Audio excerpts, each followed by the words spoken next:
Alors bonjour les enfants, on se retrouve aujourd'hui donc pour le jour 1 de l'étude de l'épisode de Taoki, page 144-145 de votre manuel de lecture, un banquet au château. Donc je vous invite à prendre votre manuel et à l'ouvrir à la page correspondante. Et aujourd'hui, on va surtout travailler donc sur la page 144. Comme d'habitude, on regarde l'image. Je pose des questions. Vous y répondez dans votre tête ou à papa et maman en faisant des phrases, en reprenant les mots de ma question.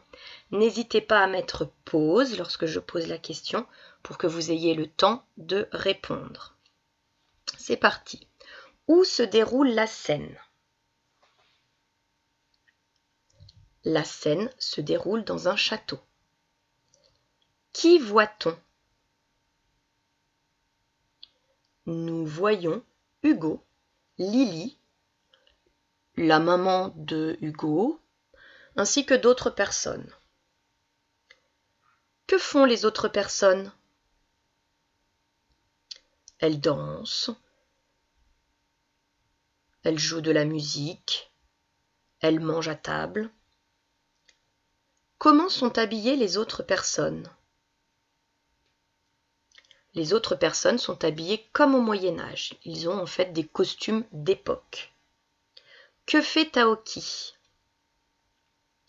Taoki vole à côté d'une drôle de personne. Regardez, Taoki est ici. Et ici, on a un drôle de personnage. Alors, est-ce que vous pourriez me décrire le costume de ce personnage? Donc, ce personnage porte un chapeau avec des grelots, un chapeau rigolo, une tunique et un collant bleu, une petite jupette à franges rouges, et il a des chaussures pointues avec au bout des chaussures des petits grelots. C'est ce qu'on appelle un fou. C'était un peu les clowns de l'époque. Qu'y a-t-il sur la table? Il y a beaucoup de nourriture. Des cochons, de la volaille. On voit aussi du pain, des pommes, beaucoup de gâteaux. Ils font la fête, c'est ce qu'on appelle un banquet. On fait une fête. Alors aujourd'hui, nous allons travailler donc un son. C'est plutôt la combinaison de plusieurs sons. Alors j'ai ici le I suivi de AN. AN, je sais que ça fait AN. Donc ici, je dois insister sur le I pour faire le son IAN. Ici, j'ai un I suivi de EN. Alors, ça se prononce IAN. Normalement, un E et un N, ça fait AN. On est d'accord. Mais là, dans ce cas-là, le I, lorsqu'il est suivi de EN, eh bien, transforme le EN en son 1. IAN. Ensuite, j'ai un I suivi de EU. EU, ça fait E, donc j'ai IE. Ici, j'ai un I suivi du son ON, ON, donc j'ai ION. Donc, on va travailler sur ce son-là. ION, IEN, IE, ION. On entend bien le I. Mais ça ne s'écrit pas IE avec I2L ou Y comme on a déjà vu. C'est une autre variante du son I. Alors, vous allez vous entraîner un petit peu. Hop. Et donc ici, vous allez voir apparaître, voilà, une première syllabe. G-I-A-N. Donc on s'entraîne. Comment ça peut se prononcer? Je vous laisse un petit peu de temps et vous allez le découvrir. Donc I-A-N se prononce IAN. Comme dans viande. Je continue à dévoiler une autre syllabe. J'ai I-E-N. Attention, I-E-N, c'est le piège. J'ai dit que E-N ici se prononçait 1, donc cela fait IEN, comme dans chien.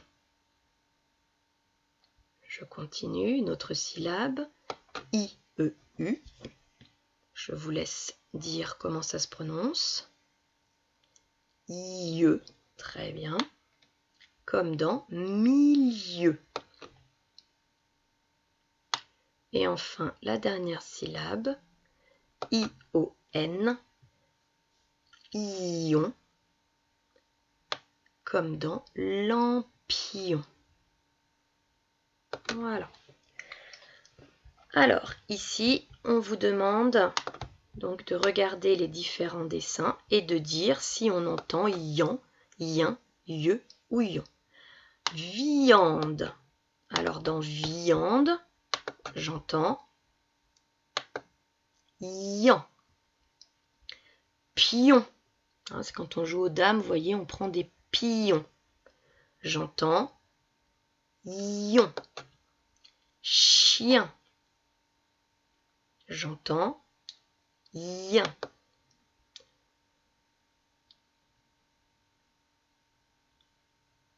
Ah, ça c'est un pieux. Excusez-moi. Pieux.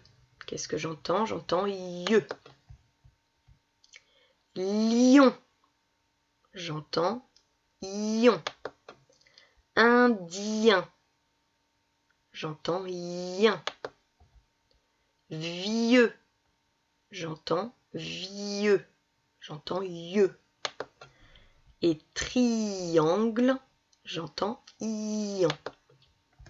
Alors ici, c'est intéressant, on vous fait remarquer quelque chose. Certains mots qui sont au masculin peuvent être transformés au féminin. Et on voit que quand on les transforme au féminin, on entend ce fameux yin ou ion. Par exemple, ici, j'ai un musicien, j'entends yin, et j'entends une musicienne. Donc là, le yin du début se transforme en ien. Donc là, vous savez, c'est la règle qu'on avait vue où lorsqu'un E est suivi de deux consonnes, le E se prononce E. Un lion, donc là j'entends bien ion, mais par contre au féminin, je ne l'entends plus. Une lionne. Là j'entends i, on. Un italien, une italienne. Un champion, une championne. Voilà. Alors, maintenant je vous invite donc à travailler, à aller voir la vidéo pour les exercices que vous avez à faire, donc les exercices de 1 à 6. Je vous souhaite une bonne journée et à bientôt.